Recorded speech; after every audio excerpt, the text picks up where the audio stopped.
초여름이 되겠습니다. 월드컵을 진행하는 가운데 재미있는 에피소드가 참 많았습니다. 붉은 유니폼을 입은 응원단 속에서 발생된 이야기입니다. 어느 젊은 대학생이 좋은 자리에 자리를 잡고 앉아 있는데 한 사람 건너에 있는 예쁜 여학생이 보였습니다. 단단한 마음을 먹었습니다. 만약 우리가 한 골을 집어 터뜨리면 그때 내가 저 여학생과 뜨거운 허그, 곧 포옹을 하리라. 아니나 다를까 한 골을 터뜨렸습니다. 이미 준비된 몸인지라 누구보다도 낯지게 움직일 수 있었습니다. 그래서 쏜살같이 달려가서 끌어안았습니다. 그리고 함께 환호성을 질렀습니다. 그런데 감각이 이상했습니다. 여자답지 아니했습니다. 근육이 딱딱하고 남성의 분위기가 너무 뚜렷했습니다. 알고 본즉 머리를 길고 다니는 꽃 미남이었습니다. 안타깝게도 그가 찾던 품은 제대로의 주소를 찾지 못했다는 이야기입니다.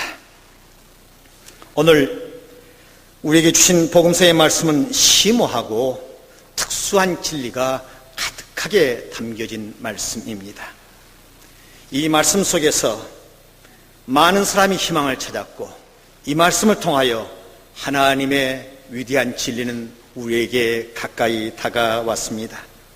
하나님의 품은 인간의 품과는 기본적으로 차원이 다름을 우리에게 알려주고 있습니다. 스스로 배신의 길을 택하고 소중한 유산도 다 탕진해 버린 아들, 아버지의 품을 멀리 떠난 그 자식을 기다리신 아버지의 품, 그리고 그에게서 어떤 흠점이 있더라도 그것을 묻지 않으시고 기다려주시고 안아주신 고결한 아버지의 인자한 품을 우리에게 알려주고 있습니다. 이 말씀이야말로 버림받은 한 인간을 얼마나 사랑하시는지를 우리에게 보여주는 소중한 말씀입니다. 이 말씀을 통하여 수많은 지친 영혼들이 위로를 받게 되었고 구원의 품을 찾게 되었습니다. 그래서 탕자의 비유는 수많은 그리스도인들 외에 세상 사람들도 그렇게도 좋아한 이야기가 되어 있습니다. 오늘의 말씀이 그토록 사람들의 마음에 와 닿는 그 이유는 이 하나님의 높고 깊고 넓으신 품이 우리를 향하여서 준비되어 있기 때문입니다. 율법에 의해서 각인된 그 무서운 하나님의 모습이 아니라 새로운 은혜 시대의 문을 여시고 우리에게 근접해 있는 하나님의 사랑이 우리에게 비춰진 아름다운 비유의 말씀입니다. 미국에서 보았던 광경입니다. 도로를 주행하는 차 이 반바에 써 있습니다. 오늘도 집을 나서기 전에 사랑하는 식구들에게 당신의 허그, 포옹을 해주고 나왔습니까? 하는 그런 질문을 하고 있습니다. 사람들이 자신을 안아줄 때에, 사람들이 자신에게 애정의 표현을 해줄 때 싫어하는 사람은 아무도 없습니다. 모든 인간마다 그 사랑의 품에 안기고 싶어하는 것은 지당한 일입니다. 오늘 본문을 통하여 들려주신 이 사랑의 품은 무엇을 의미합니까? 흔히들 우리가 경험한 대로 나를 사랑하고 존경하고 아껴주는 사람만을 향한 그러한 사랑의 품을 의미하는 것은 물론 아닙니다. 나의 육적인 쾌락을 위하여 주고받은 사랑의 품을 말하는 것이 전혀 아닙니다. 인간의 슬픔과 기쁨의 감정을 교류하기 위해서 나누는 그러한 포옹도 아닙니다. 영국의 신 브라이언은 이런 말 합니다. 먹고 마시고 사랑의 포옹을 하라. 그 외에 무엇이 우리에게 유익할 수 있겠는가 하는 말을 남긴 적이 있습니다. 그러나 이것은 한시적인 인간의 쾌락만을 지칭한 말일 뿐입니다. 독일의 시인 윌케는 그의 젊은 시인에게 보낸 편지에서 이런 말을 합니다. 사랑의 포옹은 두 고독한 사람이 서로 보호하고 접촉하고 인사하는 데 존재한다는 말을 남기고 있습니다. 그러나 단순한 삶의 격식을 표현할 뿐 진지한 진리는 결코 될 수가 없습니다. 사랑의 품에 대한 사전적 의미는 한 인간을 따뜻이 감싸주는 환경을 비유하는 의미라고 설명합니다. 사실 인간 세계에서 인간이 인간을 안아주는 품은 사랑의 현주소를 말함에 틀림이 없습니다. 오늘 하나님이 보여주신 이 사랑의 품은 인간과의 모든 관계 속에서 인간이 측정할 수 없는 독특한 사랑의 품입니다. 집을 떠나 죄악의 물결에 휩싸여 처절한 죄인으로 전락한 자식을 반기는 아버지의 품을 넓고 그리고 깊고 그리고 그렇게도 소중한 사랑으로 우리에게 보여주고 있습니다. 상속받은 재산을 탕진하고 철저한 거린이 되어서 나타난 자식을 향하여서 보여진 그 아버지의 품은 어디 인간 사이에서 찾을 수 있는 것이 되겠습니까? 독특한 하나님의 사랑의 품입니다. 지금 이 사랑의 품이 필요한 시점에 와 있습니다. 이 시대는 인간이 기본적으로 갖추어야 할 사랑의 숨결이 들려지지를 아니한 시대입니다. 자식이 낳고 자랐던 어머님의 품에서 느꼈던 숨결이 이어지지 않고 삭막하게 변해 있는 살벌한 시대 속에 우리는 살고 있습니다. 특히 이 선지동산에서 훈련을 받고 하나님의 종으로 나서서 목회 현장에 서 있는 사람들에게서 들려오는 얘기는 참으로 아쉬움에 아쉬움을 더해가고 있습니다. 여러분의 선배의 이야기입니다. 자기가 부목으로 있는데 그 부목으로 있는 교구 하나 맡아 있는데 교구의 권사님이 불이 나게 달려왔습니다. 목사님, 우리 교구에 누구가 지금 교통사고를 급하게 당했습니다. 아주 심합니다. 지금 응급실에 갔습니다. 빨리 신방 가십시다. 부목사가 시간을 이렇게 보더니 아이고 나 퇴근 시간 딱 5분 남았는데요. 뭐 퇴근하고 내일 출근 9시 해가지고 가도록 하지요. 그러한 말을 남겼을 때 그 권사님은 하늘을 쳐다보면서 주여 어찌하오리까 하면서 눈물을 줄줄 흘렸다는 이야기입니다. 한 생명이 죽어가는데도 찾아갈 의무와 책임이 있는데도 내 퇴근 시간을 챙기고 있는 그러한 선지생도들이 이 가운데 있다면, 그러한 우리의 목회제 현장이 있다면 이것은 하나님의 사랑의 품을 진정 이해하지 못한 무리들의 행위입니다. 꼭 그 사람 찾아가서 만나고 싶습니다. 하나님이 보여주신 사랑의 품은 어떤 것이라고 우리에게 오늘 복음서는 가르치고 있습니까? 첫째로 우리 주님은 오늘의 복음서를 통하여 하나님의 품은 세상에서 버림받은 인간들을 반겨주심을 우리에게 말씀하십니다. 13절부터 이어진 말씀입니다. 둘째 아들이 재물을 다 모아가지고 먼 나라에 가서 거기서 호랑방탕하면서 다 탕진해버렸습니다. 그 나라에 흉년이 들었습니다. 비로소 궁핍해집니다. 그래서 어느 한 사람에 붙여서 간신히 그저 명맥을 유지하려고 합니다. 산에 가서 돼지나 치라고 내보냅니다. 돼지가 먹어야 할 쥐염 열매도 넉넉하지 못해서 공급해 준 사람이 없어서 그는 이제 굶어 죽게 됩니다. 주는 자가 없습니다. 세상 사람이 다 그를 외면해 버립니다. 그는 부모의 간섭이 없는 자유의 세계 속에 스스로 그 천지를 추구하고 들어가 봤습니다. 그 자유는 자신을 절제하지 못하였습니다. 곧바로 죄악의 파도에 휩쓰게 되었습니다. 그가 받았던 아버지의 교육은 망각의 세계로 다 흘러버리고 없습니다. 육적인 속성이 이끄는 대로 끌려갑니다. 그에게 재물이 있을 때는 사람들이 주변에 모여들었습니다. 그러나 빈손이 되었을 때는 아무도 그림자도 보이지를 아니합니다. 굶주린 배를 채울 길이 없습니다. 돼지가 먹는 쥐염 열매라도 배를 채우고 싶지만 그것마저 공급되지 않은 가운데서 그는 완벽하게 세상 속에서 버림받은 한 인간으로서 눈물을 흘리게 됩니다.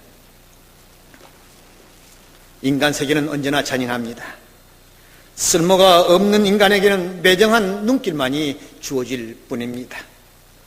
경제적인 수준이나 교육적인 수준이 자신들의 반열에 들어오지 못할 때는 상대를 해주지 않은 것이 오늘의 사회입니다. 그러나 우리의 아버지 하나님이 가지고 있는 사랑의 품은 전혀 다릅니다.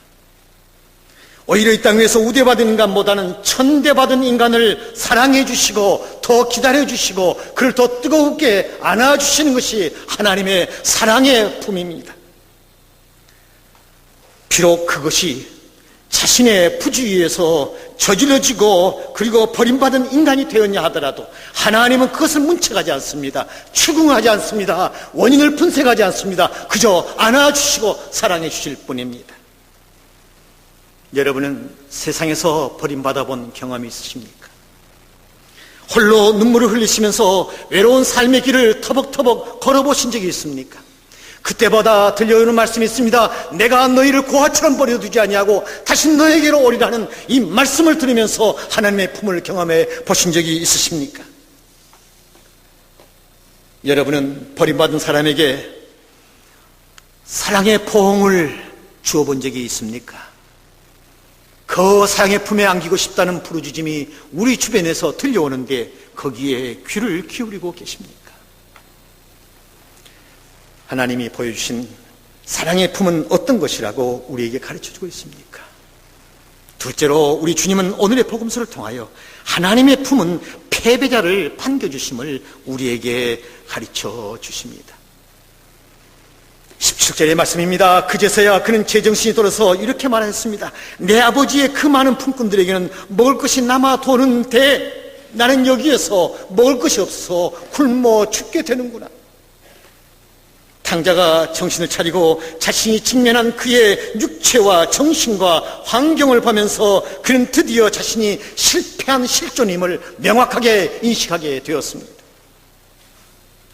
내 아버지의 집에는 그 많은 품꾼들이 실컷 먹고도 남는데 나는 아무것도 없이 굶어 죽게 되는구나. 이 고백은 단순한 허기진 육체적인 조건만을, 현상만을 고백하는 것이 아닙니다. 뒤돌아본 자신의 과거 앞에 슬퍼하는 통곡입니다. 돌이킬 수 없는 실패자의 모습의 주인공인 자신을 보면서 쏟아놓은 후회의 고백입니다. 자신의 육체와 영혼이 모두 다 메말라 죽어가는 것을 경험하면서 실토한 눈물의 탄성임에 틀림이 없습니다. 우리가 사는 인간 사회에서는 패배자에게는 상이 없습니다. 환영이 없습니다. 오직 매섭고 차가운 눈길이 있을 뿐입니다. 우대는 흔적이 없고 냉대만 있을 뿐입니다.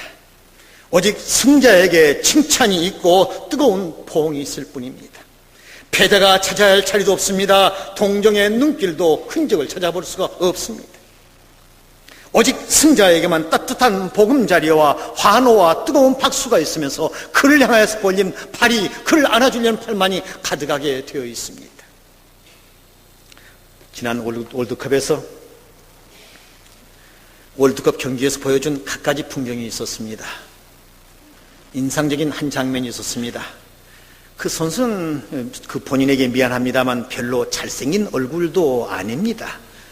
또 별로 똑똑하게 생긴 얼굴도 아닙니다. 공을 가지고 그 상대의 골문 앞에서 제기차처럼 어떻게 한 두어 번 하더니 그만 딱 넣는데 싹 들어갔습니다. 이름은 박지성입니다.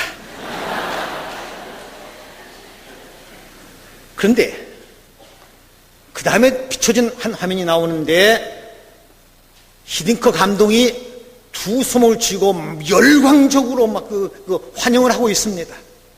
그럴 때 이 박 선수가 뛰어가서 꼭 애기처럼 딱 그 품에 안기더니 발도 땅에 대지 않고 그 감독의 발을 허리에다 딱 감고는 그대로 정신없이 좋아합니다.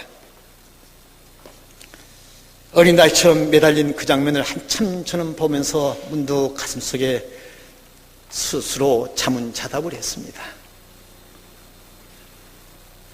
하나님의 품이 너를 향하여 저렇게 감격적이고 열광적으로 너를 환영하리라고 생각하는가? 저의 대답은 아닙니다. 나를 향한 하나님의 품은 저렇게 감격적이고 열광적이 될 턱이 없습니다.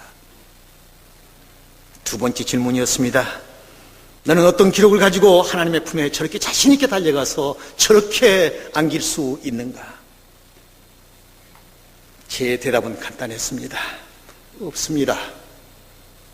저 선수처럼 하나님을 감동시킬 수 있는 성공적인 기록이 내게는 없습니다. 그러면서 저는 슬픈 고백을 하고 내 눈시울은 뜨거워졌고 부끄러운 고개를 떨구었습니다. 그러나 오늘의 말씀을 통하여 우리 주님은 하나님의 품은 이 땅 위에서 성공적인 기록을 남기지 못하였더라도 부끄러운 실패자의 기록으로 가득했을지라도 그 발길을 하나님 앞에 다가가기만 한다면 그 하나님은 우리를 뜨겁게 안아주신다는 말씀을 오늘 우리는 듣고 있습니다. 그 앞에 도달만 하면 실패자도, 어떠한 실패자도 그 품에 안아준다는 사실을 우리는 깨닫게 됩니다. 실패로 얼룩진 인생들에 주어진 진정한 굿뉴스요, 복된 소식입니다. 여러분의 품은 아직도 성공한 인간들만 찾아 안아주십니까? 아니면 후회와 눈물로 지새운 실패자도 여러분의 품에 안겨주시렵니까? 지금 우리의 주변의 수많은 패배자들이, 완전히 실패한 이들이 안아주기를 기다리며 사랑의 포옹을 해주기를 기다리며 그 품에 안기기를 호소하고 있습니다. 어떠한 품을 가지고 이 선지동산에서 훈련을 받고 계십니까? 하나님이 보여주신 사랑의 품은 어떤 것이라고 우리에게 가르쳐주고 있습니까? 셋째로 우리 주님은 오늘의 복음서를 통하여 하나님의 품은 죄인된 인간들을 반겨주심을 보여주십니다. 내가 일어나 아버지에게 돌아가서 이렇게 말씀드려야 하겠다. 아버지, 내가 하늘과 아버지 앞에 죄를 지었습니다. 나는 더 이상 아버지 아들이라고 부릴 자격이 없으니 나를 품꾼으로 삼아주십시오. 정신을 차린 당하는 자신의 의지와 결단의 결과가 실패의 차원을 넘어서 죄인으로 전락되어 있음을 스스로 깨닫게 되었습니다. 그는 죄인된 몸으로 이방의 땅에서 죽어가면서 차마 그럴 수가 없어서 이젠 죄인됨을 고백하고 죄인으로서 차라리 아버지 앞에서 죽겠다고 나서기 시작했습니다. 발길을 옮깁니다. 그는 방향을 바꾸어서 아버지 앞으로 다가갑니다. 죄악의 세계를 벗어나서 아버지의 품을 찾아 나섭니다. 그리고 그 앞에서 정직한 고백을 합니다. 아버지, 내가 하늘과 아버지 앞에 죄를 지었습니다. 이 죄는 이제 아들이 아니오라 품꾼으로 차라리 죄인된 몸으로 아버지 곁에 머물고 싶나이다. 아버지는 그 아들이 저지른 죄의 내용과 과거와 어떤 분석 전혀 없습니다. 분노 전혀 없습니다. 추궁 전혀 없습니다. 오직 사랑의 품에 그 죄인된 아들을 꽉 껴안아준 감격의 순간만이 있을 뿐이었습니다. 우리들이 가지고 있는 품은 착하고 예쁜 사람만 안겨줍니다. 내가 난 자식이라도 마음에 들지 않고 미울 때는 안아줄 정이 없습니다.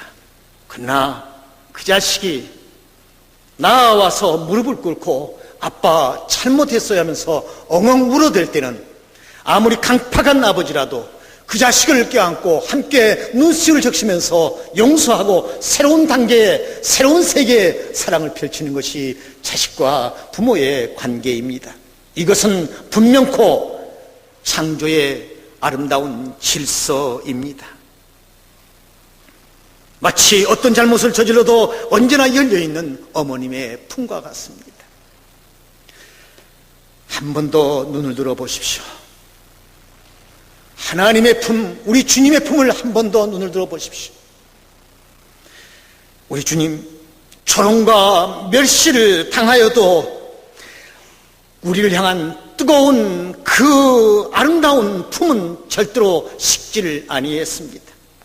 머리에 가시 멸류관을 씌워 이마에 피가 솟아나도, 채찍을 맞아 그 몸에 그렇게 멍이 들어도 우리 주님께서는 한마디 말 없이 오직 우리를 향한 두 손만을 벌리면서 우리를 기다리고 있으십니다.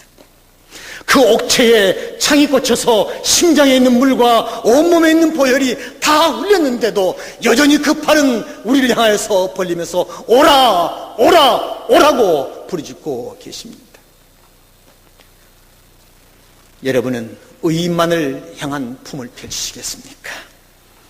착하고 충성된 사람들만 향한 품을 펼치시겠습니까? 나의 가슴에 통증을 안겨주는 사람들은 어떻게 하시겠습니까?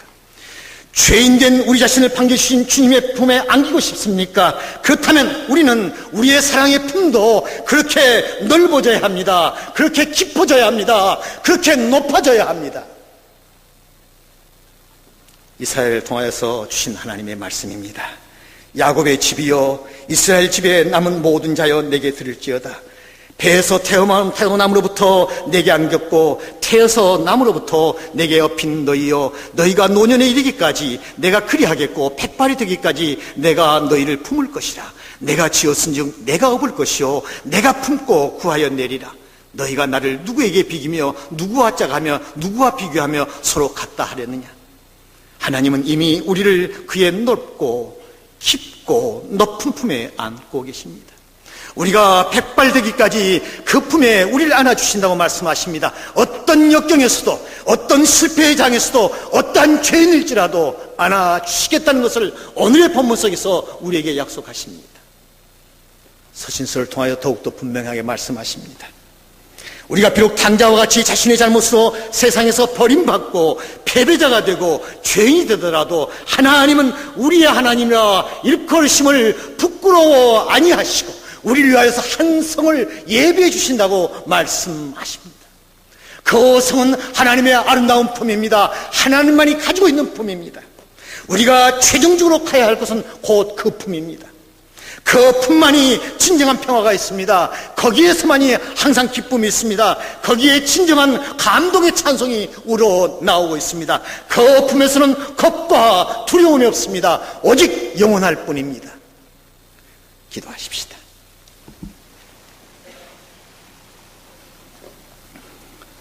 하나님, 감사합니다. 세상에서 버림받아도 실패자로 전락하더라도 죄인으로 저희들이 낙인 찍힐지라도 하나님 앞에 나아가기만 하면 그 뜨거운 가슴 속에 안아주신다는 말씀 감사합니다. 하나님, 그 품에 안아주시옵소서. 그 품에 안기기를 그렇게도 원하고 있습니다. 그 품 속에서 진정한 행복을 누리게 해 주시옵소서. 그 품 속에서 주님을 찬양하게 해주시고 그 품 속에서 진정한 삶의 의미를 느끼게 해 주시옵소서. 예수님 이름으로 기도하옵나이다.